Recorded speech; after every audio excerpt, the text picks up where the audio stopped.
Hello, I'm Mantastic'c and Fantastic, and today I want to talk about the Final Fantasy collaboration monster exchangeable card options. So, this is a collaboration that it's possible you own many of the cards from beforehand, but because it is a 5-stone event, all monster exchange costs are incredibly inexpensive. All these 6-star Godfest exclusives that I just don't simply have a use for, like, I don't need 5 plus 2, that's 7 blue Odins, I don't need 8 plus blue Sonias. Like, point is, for only 4 6-star Godfest exclusives, you can acquire any of the monster exchangeable cards in this event. And to a certain extent, you might as well pick up one of everything, because having at least every card, like more cards available to you, means that you have potentially more options of what you can potentially utilize in like specific niche situations. But before I go talking about these a little bit more, I love peer pressure and stream chat loves rolling, so we're going to do one 5 pull in the Final Fantasy machine, and then after that I can decide what I'm monster exchanging for, just in case in the off chance I get one of the cards I'd be exchanging for. Why waste unnecessary fodder? So there is still quite a few things I don't have value. Like there's interesting value in this event. Also, silver. Diamonds! Holy fish, diamonds are exciting, because I probably don't have it. Sid? Is that Sid? Am I getting an airship, ladies and gentlemen? I think he is. Very good, ladies and gentlemen. I can now acquire something that was locked behind owning this character. Holy fish. Well, thank you. This is a great start. The only 4-star... Well, I kind of want Wool more, because more buttons. Balthier, get out of here. Aerith, Cecil. I just rolled all the 6 stars. And is that Wool? It is Van. Never mind. I'm one away from a Van system. So, technically I had all those cards already. But if I didn't, that would have been pretty spectacular. Like, what the fish? What a roll.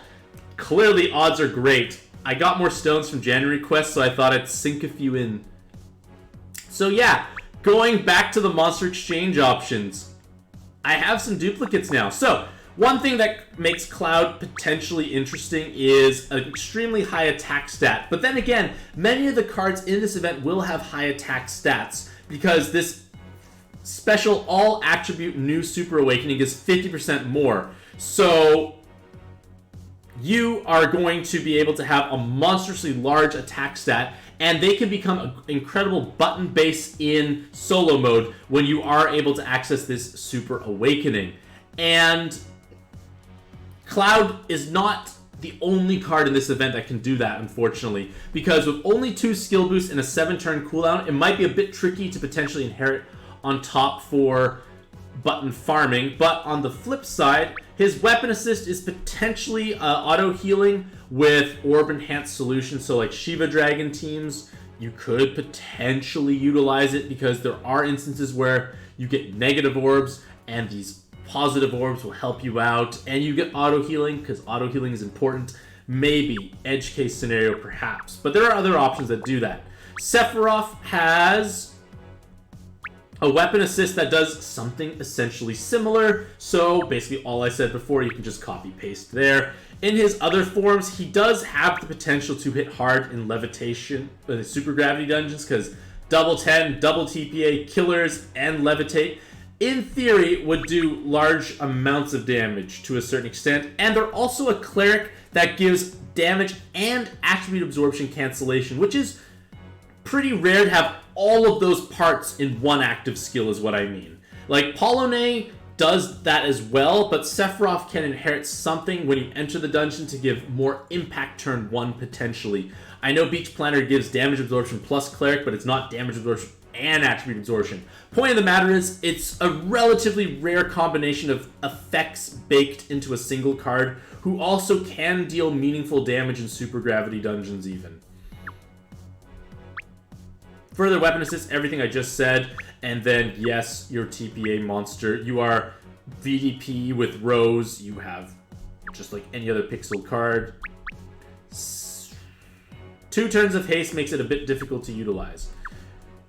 For Yuna in her first evolved like this evolution form here, she has every resist imaginable, essentially. You got Blind, Jammer, Poison, Double Cross to get rid of sticky blinds, and then you can give yourself Bind Immunity, or the extra meaty stats, so like you have more bulk, potentially, because that is terrible bulk otherwise. Point of the matter is, it's resisting lots of things. The active skill does give you half damage, attribute absorption, and damage absorption for 2 turns, and 1 turn of haste. So a lot of things baked into that active skill. Her other form has comically high attack stat for, again, potential buttoning, but high cooldown, 2 skill boosts only, not so great, because we're going to come up to a certain other card which will be a better option. Cecil, I find that their Dark Weapon Assist form is actually quite spicy overall, because you have full blind resist, and full blind resist is not that common still, but full blind resist and a team HP is incredibly rare. And in this current day and age, you need to basically have teams that have so much team HP. I have teams where, like, if I get Awoken Skill Bind, I will lose, like, from 550 odd health to, like, 340 odd health. Like, it's a massive drop or so in HP because I'm just stacking only team HPs on it. So, because of all that, this weapon assist with that blind resist can be meaningful. There is full bind immunity and a 7 combo, so that card even does double damage too. It is quite powerful from an Awakening's point of view, and I am glad I do have one, and if I didn't, I would just simply trade for another one because they are inexpensive. And the active skill is at least a 3-turn attribute absorption cancellation. The other weapon assist form is Jammer Resist, which is much less exciting, unfortunately. So, in terms of like great button bases, Lightning is going to be that for this event as a button base, because 16,000 plus attack with the plus 50% on top of it, plus all those super attack latents, her attack stat becomes absolutely comically outrageously high. And you can inherit things like Wool, who's from this event, who has 8,000 times attack button with light attribute for stat transfer with attack bonus regular awakenings. So point is, you can create a monstrously large button with her as your base.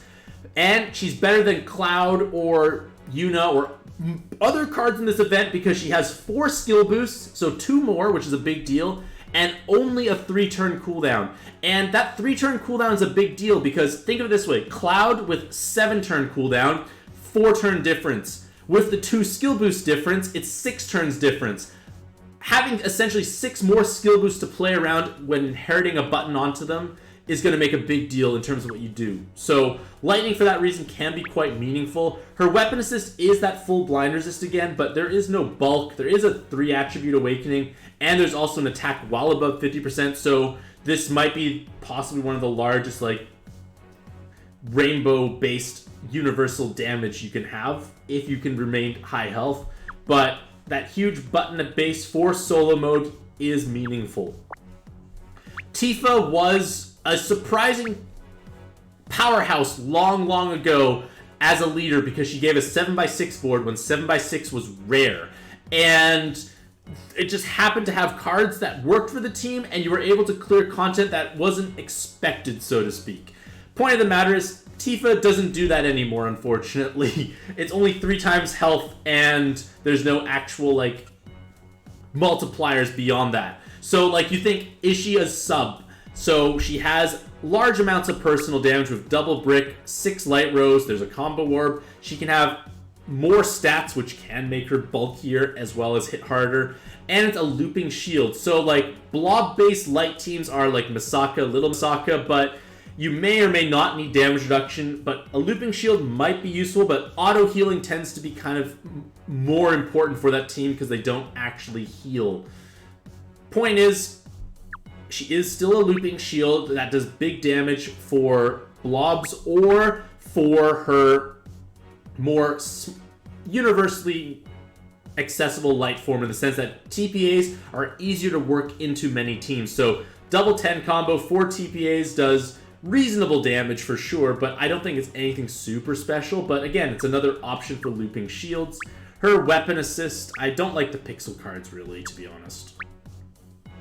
Her weapon assist is double team HP, cloud resist, and combo orb. There are other options that have double team HP and cloud resist, so it's not as unique in that sense. If we go back in time, Fagin Rise Weapon Assist already did that with a skill boost on top of it. So the main value is just, do you need this combo orb? Yes or no?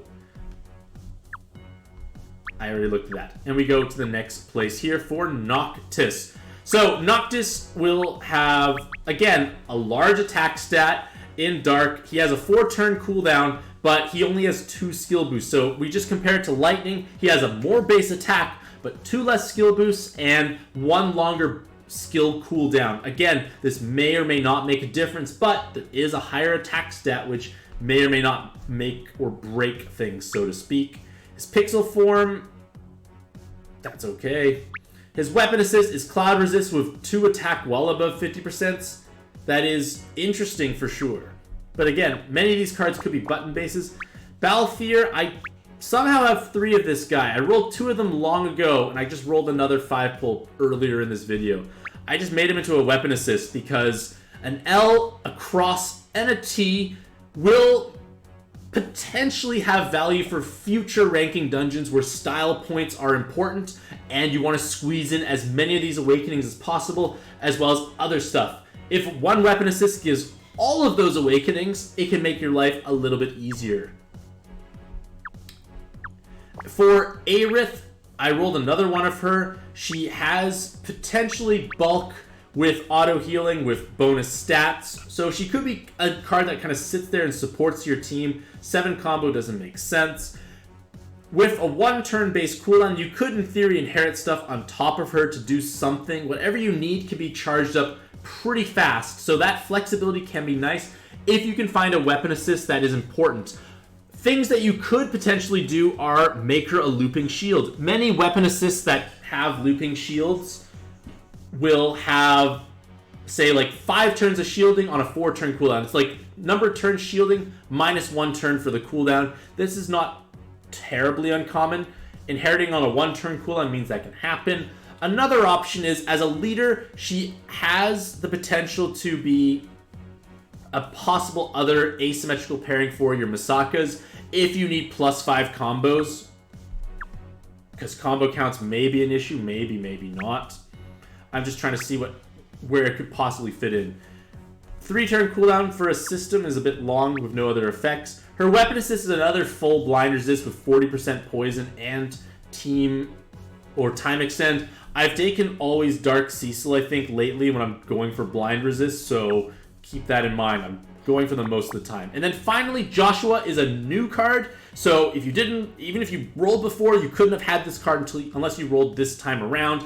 And he is a possible alternative for Leyland Pheasant or other red-based clerics for your Shanna plus Clive teams, because it's just nice to have options. So for Joshua themselves, they have 4 RCV++ awakenings. They have triple 10 combo, they have double TPA, they have levitate, they have a voice awakening, and they are able to hit wonderfully hard, but the problem is, unlike Leyland Pheasant, they don't have the double damage cap potential because they are a transforming card.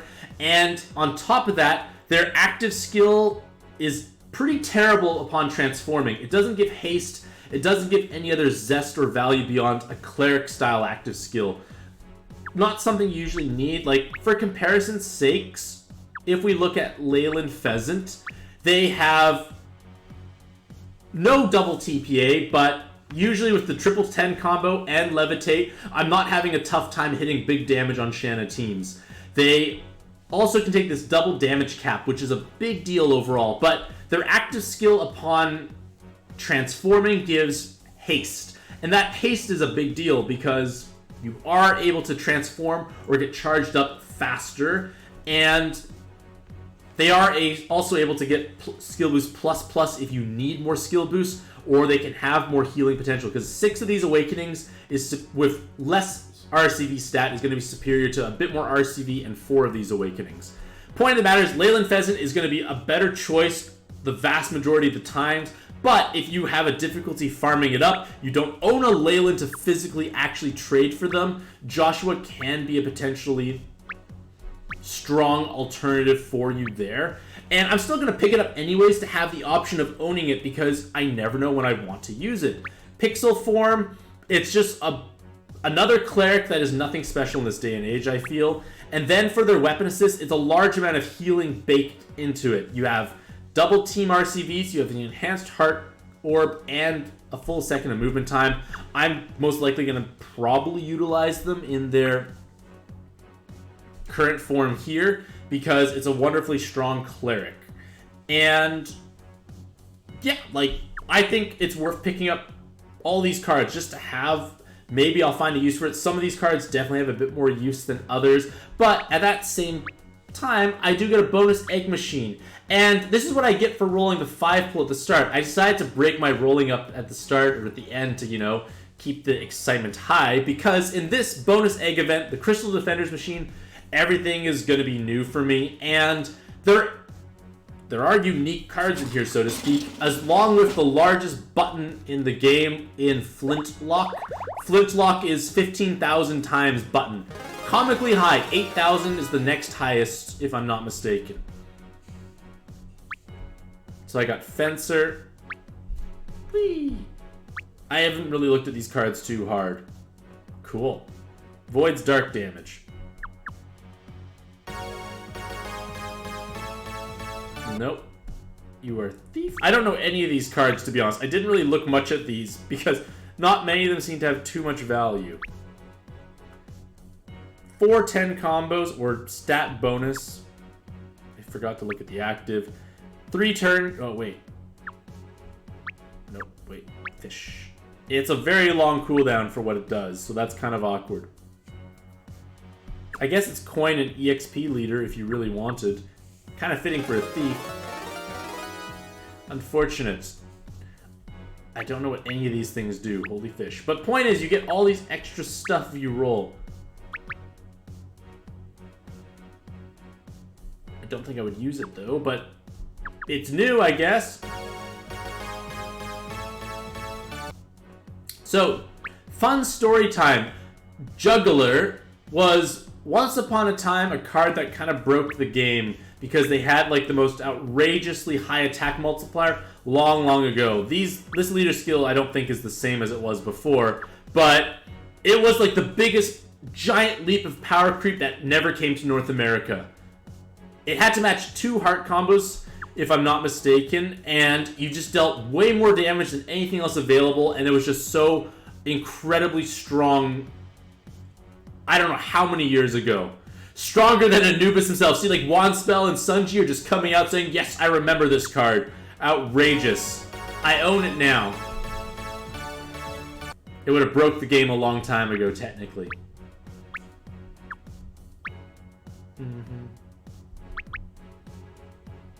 Either way, cool stuff. Didn't get Flintlock, but that's okay. I have other 8,000 times attack buttons. So, point of the matter is, because Final Fantasy is so inexpensive to monster exchange for, if you have the trade fodder, pick up everything. And if you don't have that much trade fodder, listen to what I said and just think about which ones sound the most appealing to yourself.